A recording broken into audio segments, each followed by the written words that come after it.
Bonjour et bienvenue dans cette matinale de Global Software. Je suis Milan Gérard, ingénieur support technique au sein de Global à Paris et je serai aujourd'hui l'organisateur de cette matinale. Le thème est les fonctionnalités avancées pour la création d'assemblages en acier dans RFM6. On va voir ici sur cet exemple plusieurs assemblages. Si vous avez des questions pendant la matinale, n'hésitez pas à les poser dans la zone dédiée ici de la plateforme GoToWebinar ou de nous les envoyer par mail à l'adresse info@global.fr. Au contenu donc de cette matinale, on verra plusieurs types d'assemblages. Un éclissage tout d'abord avec le composant barre inséré. Ensuite, un contreventement avec le composant solide auxiliaire qui permet de donner des formes à des plaques. On verra ensuite plusieurs assemblages avec des composants connecteurs. On verra différents paramétrages possibles sur les boulons. Et enfin, le composant plaque d'assise qui permet de modéliser des pieds de poteau métalliques. Ok, on passe directement sur le logiciel. On a ici le modèle déjà créé. On a déjà des charges dessus qu'on peut afficher ici, des charges de permanentes et de poids propres de l'ombrière. Ici, par exemple, la charge de neige. Et voilà. On a également un assemblage qui est déjà modélisé. Pour voir ce qui a été défini, on peut double-cliquer dessus ici en passant sur l'assemblage qui se met en surbrillance. On va voir qu'on a déjà des boulons, des plaques de défini. Ici, on a renommé les composants. Ici, le premier poteau, le deuxième arba pour avoir ensuite un accès plus facile dans la suite de la définition des composants. On a l'extrémité supportée pour le poteau ici. Et on a trois composants ici, platine d'about pour la tête du poteau, des raidisseurs ici pour l'arba et également des nervures pour la section à inertie variable de la tête de poteau. Ok, on a également préparé d'autres assemblages ici. On va pouvoir travailler en grand ici dans l'interface pour maintenant l'éclissage. Donc on a sélectionné plusieurs nœuds. On peut le voir ici dans l'onglet général. Voilà, on a sélectionné plusieurs nœuds qui ont les mêmes configurations. Donc on a ici la panne au milieu, les solives inférieures d'un côté et les solives supérieures de l'autre. Ok, donc dans les composants, on va insérer un nouveau composant de type barre. Donc, on va cliquer ici sur barre insérée. Il va s'agir ici d'un U qu'on va insérer à l'intérieur du oméga. Pour connaître les dimensions du U à insérer à l'intérieur, je dois connaître les dimensions du oméga. Donc, je peux revenir dans l'onglet barre. Je clique ici sur Solive Inf et j'ai accès ici à l'oméga. Je peux cliquer sur les trois petits points pour avoir accès aux dimensions de la section. Voilà, donc j'ai ici une largeur de 60 avec une épaisseur de 2,5, donc des deux côtés. Donc, je vais pouvoir avoir ici une largeur de U de 55. Pour la hauteur, j'ai ici 70, donc si je mets 65 en hauteur pour mon U, ce sera bon. Au niveau du position du centre de gravité, puisque lorsque je vais insérer mon U, le centre de gravité du U va être inséré au centre de gravité du oméga, je vais retenir cette valeur de 35,7 pour la soustraire, pour ensuite avoir les deux sections à la même arase inférieure. Ok, donc je reviens dans l'onglet composants. Ici, dans barre insérée, je peux sélectionner avec les trois petits points grâce à la bibliothèque de section. Je sélectionne ici section en U. Ok. Au niveau du type de fabrication, vous en avez plusieurs. On va sélectionner ici former à froid et je vais définir la hauteur. Donc la hauteur, ça va correspondre en fait à la largeur du oméga et on a dit 55. Au niveau de la largeur B, ce sera donc la hauteur et on a dit 65. L'épaisseur, on va mettre 2,5 pareil avec un rayon de 5. Ok. Également, donc le centre de gravité, on voit ici, il est à 24,552. Donc on va également le retenir pour la position. Voilà, donc on a ici la barre insérée. Au niveau de l'origine, on n'est pas très bien ici. On va modifier la référence en mettant la barre et on peut sélectionner ici la solive inférieure. Voilà, donc au moins c'est bien axé au centre de gravité. Au niveau de la rotation, je ne suis pas bon, donc je vais ici afficher le système de coordonnées pour voilà, visualiser mon U. Et donc, je dois faire une rotation autour de l'axe X pour le tourner. Donc ici, je peux mettre moins 90 degrés. Voilà. Également, si je me mets sur cette vue, je vois que je ne suis pas entre les deux solives. Donc, par rapport à l'axe X, je dois décaler en moins X.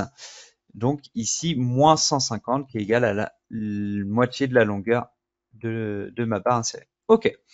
Maintenant, si je me mets en rendu transparent, on voit bien que je ne suis pas à la rase inférieure puisque la barre est insérée au centre de gravité. Donc, sur l'axe Z, je vais devoir définir la soustraction du centre de gravité du oméga moins celle du U. Donc, ça fait 35,7 moins 24,552. Ça fait 11,148. Voilà. Et là, cette fois-ci, c'est bien inséré. OK. On va se remettre en modèle solide. Voilà. On va pouvoir désactiver le système de coordonnées. Au niveau des composants, je vais rajouter ici un composant. Ça va être une coupe de barre. Voilà, je vais sélectionner la solive inf à couper par rapport à la panne. Donc c'est juste pour avoir un décalage ici au niveau de l'éclissage. Je vais faire un clic droit sur mon composant et je vais copier le composant en dessous. Ça me permet de conserver les mêmes paramètres et j'ai juste à modifier ici la référence de la barre à couper. Je mets la solive sup. OK. On va maintenant insérer des connecteurs. Donc, je reclique ici sur insérer le composant et je clique sur la dernière option connecteur. Voilà. Donc, je vais vouloir connecter le U avec la panne. Je vais pour cela masquer ici temporairement les solives. Donc, je peux cliquer, vous voyez ici dans le navigateur. Ça me permet d'avoir un visuel plus facile ici. Donc, le composant 1, c'est la lame de la barre insérée. Voilà. Donc, je sélectionne à chaque fois l'option plaque de barre et ici, ça va être la panne 1 avec la semelle. Voilà, donc j'ai les deux boulons. On voit bien que je suis pas bien disposé au niveau de la semelle. Je vais donc modifier ici l'espacement longitudinal en mettant 120 à gauche et surtout hop, 60 au milieu, entre les deux. OK. Et cette fois-ci, je suis on peut réafficher les solives inf et les solives sup. OK. Et on va pareil prendre le même connecteur. Donc on fait un clic droit sur composant, copier les composants en dessous. On va sélectionner cette fois-ci la solive inf avec lame 1. Pareil pour la solive sup, lame 1. Et les deux vont se connecter à la barre insérée ici au niveau de la semelle 1. Voilà. Pour avoir directement la bonne position, je sélectionne ici la barre insérer semelle 1 puisque j'ai copié la référence du composant d'avant. Et je fais pareil de l'autre côté, clic droit, copier les composants en dessous. Et je sélectionne ici lame 2 des solives. Voilà, solive inf AM2, solive sup AM2 et barre insérée semelle 2. Voilà, et ici je modifie la référence de la position de l'assemblage. OK, je peux vérifier dans le contrôle de plausibilité, j'ai aucune erreur, mon assemblage est correct. Je passe à l'assemblage suivant. Ici, ça va être un assemblage avec les contreventements sur les pannes. Donc, on a désactivé les solives puisqu'on l'a vu sur l'assemblage d'avant. Au niveau des composants, on va utiliser un composant très utile, c'est le composant plaque de connexion, donc qui va me permettre de connecter le contreventement avec une plaque en dessous de la semelle de la panne. Donc je clique ici sur insérer le composant et je sélectionne ici plaque de connexion. La barre à connecter, il s'agit du contreventement.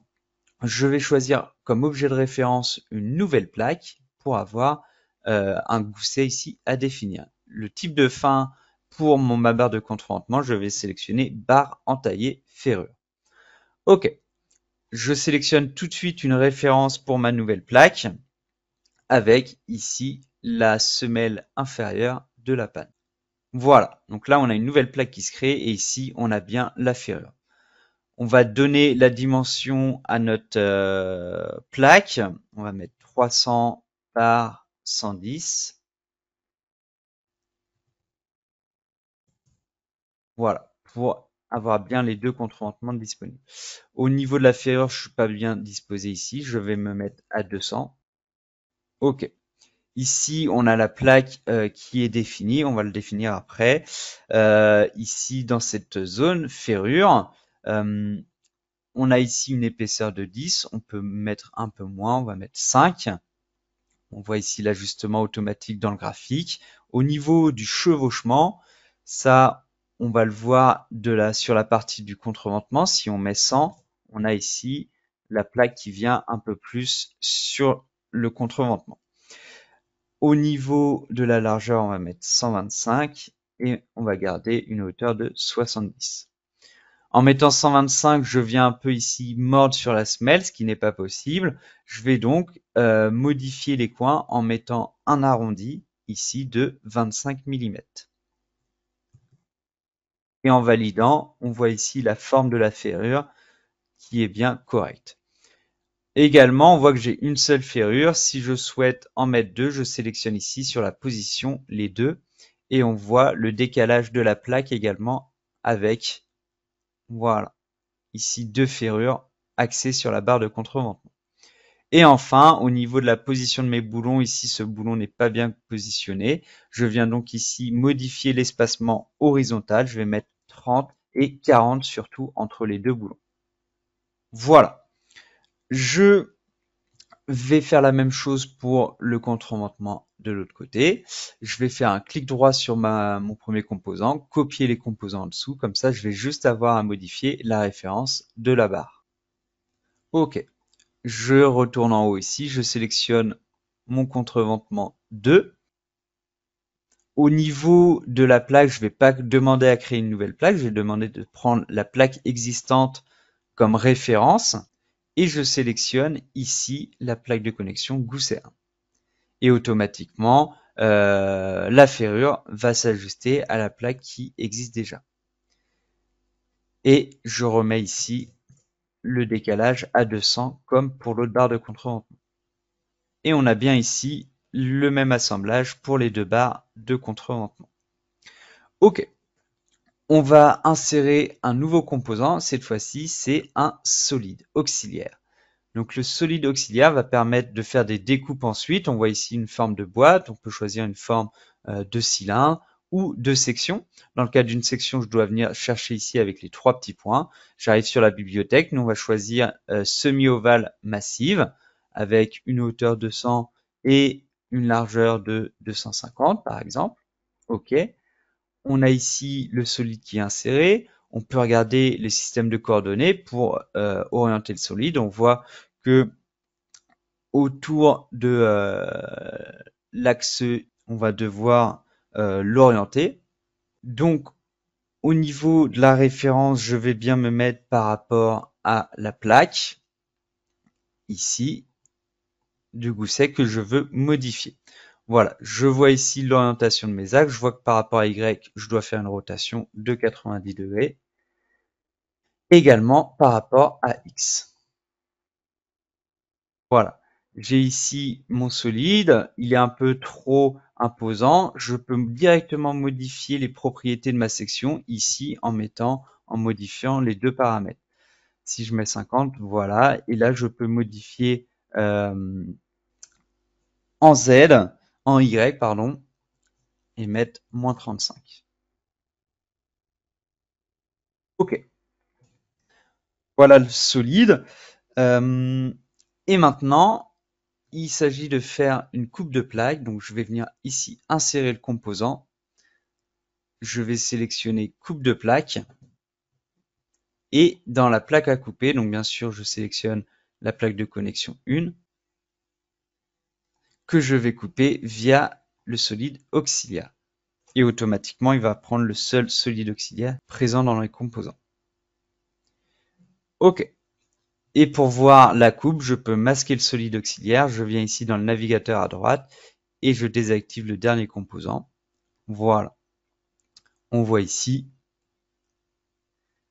la bonne forme avec le solide auxiliaire. On peut également modifier directement la plaque dans les propriétés de la plaque de connexion. Donc je reviens dans le premier composant et ici au niveau du gousset, je peux choisir de chanfreiner la plaque. On a ici les 4 coins de la plaque à chanfreiner. Nous, on va choisir en haut à gauche. Donc ici, pour le premier, on va mettre 50 espace 25. Je vais le copier. Et en dessous, je peux coller la valeur. On voit ici les deux chanfreins qui sont appliqués en haut à gauche et en haut à droite. Également, on peut mettre des éditeurs de barres. Donc, il s'agit de ce composant ici. Là, je peux sélectionner par exemple l'âme de la panne. J'ai une ouverture par défaut circulaire qui apparaît. Je peux décaler la position du cerf par rapport à l'âme. Je peux faire un clic droit, copier les composants en dessous. Et également, on a d'autres types d'édition de barres. Je sélectionne ici par exemple la semelle inférieure avec une réduction des côtés et je peux définir ici le décalage à 2300. Voilà. Et ici, je peux choisir aussi une forme d'arc par exemple. Donc ici, on peut prendre en compte des modifications de barres pour des passages de réseau par exemple. On va passer à l'assemblage 4, donc qui est déjà pré-configuré ici. J'ai sélectionné les poteaux et une barre de contreventement. Donc on va regarder des composants connecteurs bien spécifiques pour venir faire cet assemblage. Le premier composant qu'on va insérer, il s'agit d'une platine d'about. On va choisir ici donc bien sûr le contreventement à connecter et le poteau est automatiquement repéré. On va prendre une plaque d'épaisseur 5. Je souhaite définir la plaque selon directement ses dimensions. Donc, je sélectionne ici le type de définition de dimension avec une largeur de 150 et une hauteur de 250. OK. Au niveau du décalage vertical, je suis pas bien axé, donc je peux mettre ici 50. OK. Au niveau des boulons, ça va pas me plaire parce que si je rajoute des espacements verticaux, ça va me mettre une disposition des boulons non uniforme autour de la section. Donc je mets ici 0 et je vais insérer le composant directement connecteur. Puisque dans le composant connecteur, là, je peux choisir une forme polaire de coordonnées. Donc si je sélectionne mon composant plaque, pardon, avec ici la platine d'about et je sélectionne l'âme de mon poteau. OK. Voilà, j'ai ici des composants avec 3. Je peux mettre par exemple 8 boulons autour. Ils sont répartis uniformément autour de ma section. Je vais mettre ici 6. Et également, je peux mettre une rotation autour de l'axe de la barre. Donc, je vais mettre par exemple 30 degrés. Ça va me permettre d'avoir 2 boulons en partie haute et supérieure de la plaque par rapport aux efforts. OK. Également, je peux rajouter un composant qui s'appelle ici éditeur de plaque. Je vais sélectionner donc la platine d'about et le type d'opération. Je vais prendre un arrondi et si je mets 75, donc égal à la moitié de la largeur, j'ai ici une bonne forme de plaque pour mon assemblage. OK. Et je peux vérifier le contrôle de plausibilité. Très bien. On va créer un nouvel assemblage. Donc je vais sélectionner en fait le premier assemblage ici qui s'applique sur un de mes portiques. Je vais le copier. Donc voilà, il est sélectionné en dessous. Et celui-là, je vais supprimer la sélection de ce nœud. Je vais prendre le nœud au milieu. Donc on va prendre. Voilà. Donc j'ai bien mon poteau, j'ai bien mon arbat. Ici, la barre 3, on va l'activer. On va l'appeler pan 1. Au niveau de la barre 2, on va l'appeler pan 2. Et la barre 5 et la barre 6, on va la désactiver. Qui correspond au sleeve. OK. Dans l'onglet barre, on a bien notre poteau qui est supporté. Et dans l'onglet composants, on retrouve les mêmes composants entre nos premiers éléments qu'on a définis. Donc nous, on va maintenant ajouter des connexions avec des boulons entre la panne et l'arbat. Donc on insère ici un composant de type connecteur. Ici, on va sélectionner la plaque de barre. Donc la panne ici, une avec la semelle 2, voilà. Pareil avec l'autre panne, donc plaque de barre, ça va être la panne 2 et la semelle 2. OK. Et les deux, on va la connecter à la semelle supérieure de l'arba. Donc arba, semelle 1. OK. Au niveau de l'espacement longitudinal, ici, on va mettre moins 25, 50. OK, donc là, voilà. Et je vais en mettre 4 boulons transversalement. Donc 2 d'un côté et 2 de l'autre côté de la panne. Voilà. Et je vais rectifier un peu les espacements transversales. On va mettre 25, 40 et 70 entre les deux. Et je remets 40 de l'autre côté. Voilà. Là, on a une bonne disposition. OK. On va maintenant ajouter une plaque entre les deux pannes. J'insère le composant ici, plaque. On va garder une épaisseur de 10. L'origine de la plaque, on va la mettre au niveau de l'âme des pannes. Donc je vais sélectionner ici par exemple plaque de barre et je vais sélectionner la panne 1 au niveau de l'âme. Ok, donc là ici je vois ma plaque qui apparaît, elle est pile poil dans l'âme, donc je vais mettre un décalage par rapport à l'un de ces axes, donc ça va être par rapport à l'axe Z ici, et je vais mettre 10 mm qui est égal à l'épaisseur.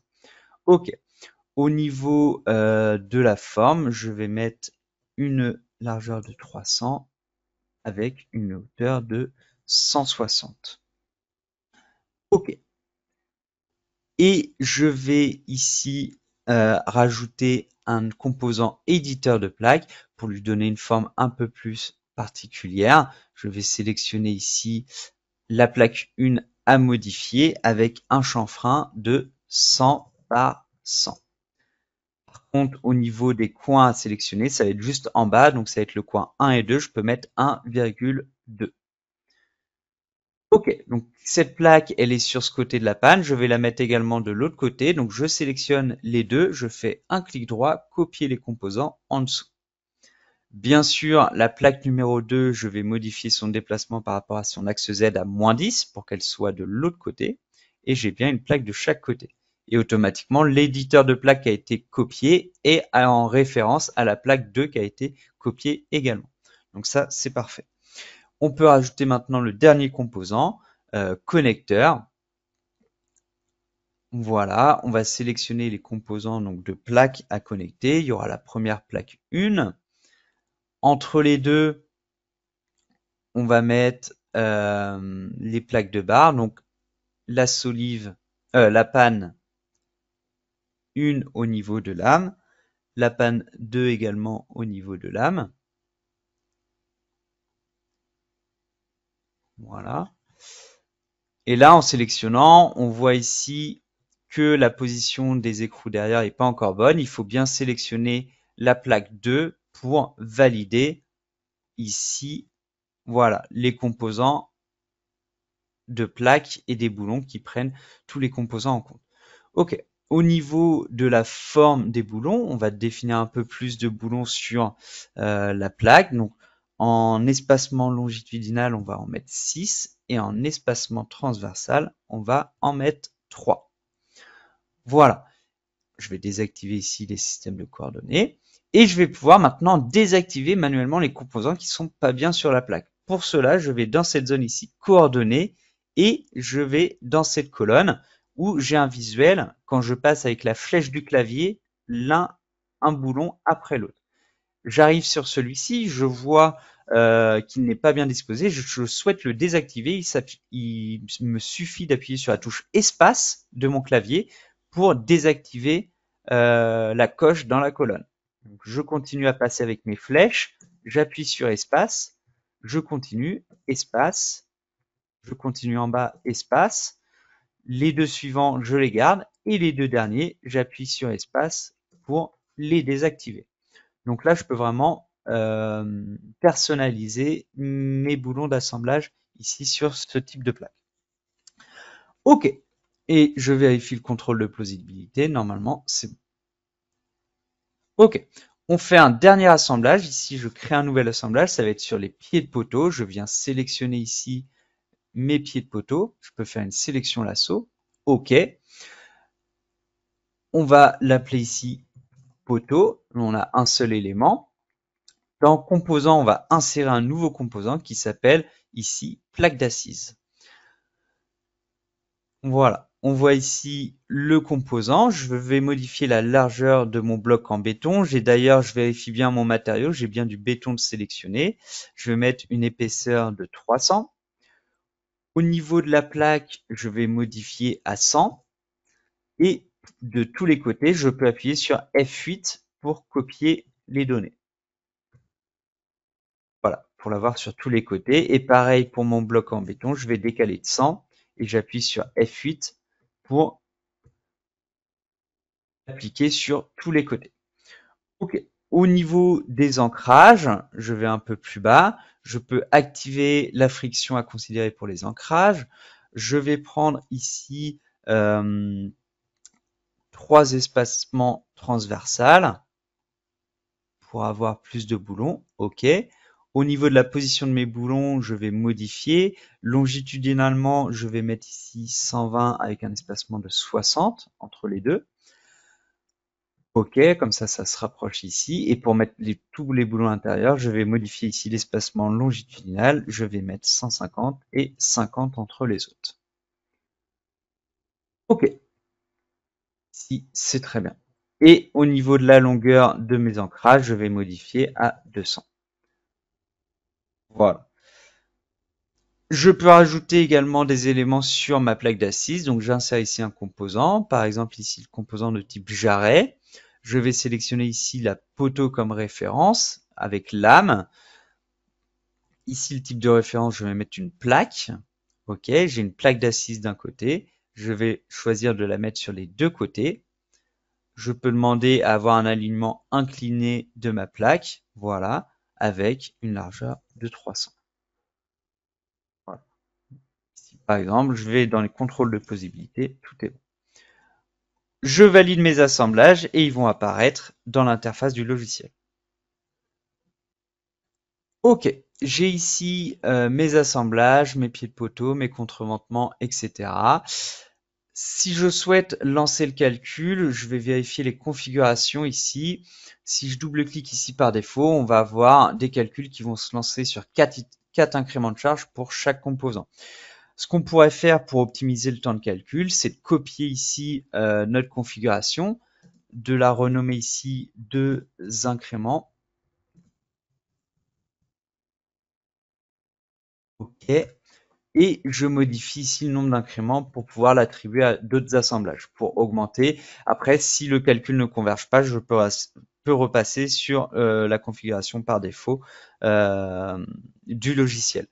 Également, ce que je peux faire, je peux copier ici. Celle-là, on va l'appeler contrainte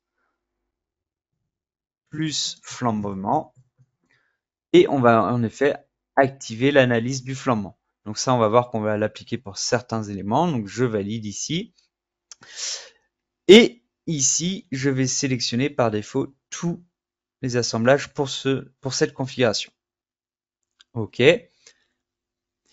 Et pour la troisième configuration que j'ai paramétrée, on va pouvoir sélectionner manuellement. Ça va être par exemple cet assemblage ici de contreventement avec les réductions dans l'âme de la barre. OK. Voilà. Et quand je sélectionne ici cet assemblage, automatiquement ça modifie dans la deuxième configuration l'assignation des assemblages. Ok, on va passer sur le modèle avec les résultats, juste pour vous montrer la finalité. On a ici tous les résultats dans l'interface graphique avec des ratios par couleur. Je peux regarder par exemple sur cet assemblage, on voit les boulons en orange qui représentent un ratio entre 0,8 et 1. Donc on voit bien un comportement différent sur les boulons de l'assemblage, sur les soudures, les plaques, etc. Également, on peut aller donc vérifier analyse contrainte déformation. On a ici le ratio de vérification par assemblage. Voilà, on peut double-cliquer sur une des formules pour afficher les détails de calcul. Voilà, par exemple ici, pour la plaque d'assise, la vérification des soudures ici selon la norme. Également, on peut afficher les résultats dans assemblage acier. Dans ce cas-là, on a cette interface qui s'ouvre avec le torseur des efforts ici. On peut passer dans ce navigateur, afficher la contrainte équivalente. Voilà, on peut également afficher les contraintes de contact ici pour les plaques d'assises. On peut sélectionner pour d'autres assemblages. Ici, je repasse dans le tableau, je peux resélectionner. Dans la ligne du tableau, ça va me l'afficher ici dans l'interface de l'assemblage. Voilà, ici, par exemple, pour l'arba, on voit bien ici le torseur et on peut également afficher les réactions d'appui au niveau du pied de poteau. Également, on a un dernier tableau, c'est l'analyse au flambement. Et ici, on peut également voir les résultats dans assemblage acier.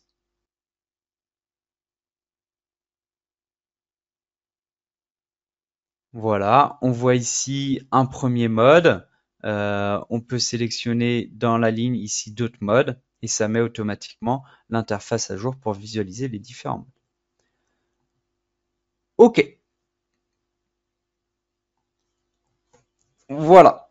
Pour cette matinale, vous avez ici des liens sur d'autres webinaires qui ont présenté le même sujet sur d'autres détails, notamment le premier sur la méthode éléments finis des assemblages, une autre matinale de l'année dernière qui était sur des assemblages plutôt courants. Et également, vous avez notre manuel en ligne pour avoir toutes les informations de paramétrage des composants des assemblages en acier. N'hésitez pas à aller sur notre site internet pour avoir accès à nos services en ligne gratuits, que ce soit les outils de géolocalisation, nos FAQ et nos modèles à télécharger. On a d'autres modèles d'assemblage disponibles sur notre site. On a également notre chaîne YouTube sur laquelle on a énormément de vidéos, avec également, bien sûr, la version d'essai disponible à 90 jours. Si vous avez besoin de plus d'informations, n'hésitez pas à consulter notre site, mais aussi à nous contacter directement par téléphone au numéro indiqué ici et à l'adresse mail ici. Merci d'avoir suivi cette matinale et je vous souhaite une bonne journée. Au revoir.